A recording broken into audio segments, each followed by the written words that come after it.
mar GSU no chuo gi pala ma otho ka jal moro bende wuok kanyo gi hinyruok mano bang' tulo no mano muoch mano e kar dak Mama Nyata en otieno ma piny norugo do nyoro kendo kelo lal ng'at achiel bende oyudo hinyruok mopogore opogore dil kata dak e kindwa kaka oganda to ahinya kuonde mantiere obila.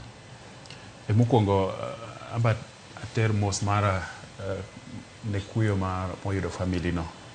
Ng'ama jiga 24 ok onego bed ni tho e obila no. Tim mar njore ma iyudo ka ni e gwengewa gin gik monego bed ni sirikal kedo go kabisa.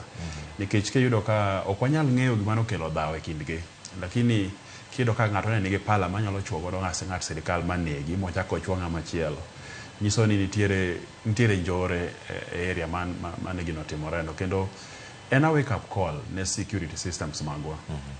Nikech otergi machiegi gi gwenge mondo gitiek njore gi.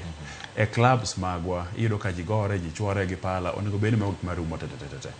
To there is also a small part ma Brian wacho ni police be jotend polise gi polise man Kenya kabe ok oketo lwasi maber e kind tudruok jopiny to gi jogo mag arita kwe. Jopiny neno ni gin wasigu.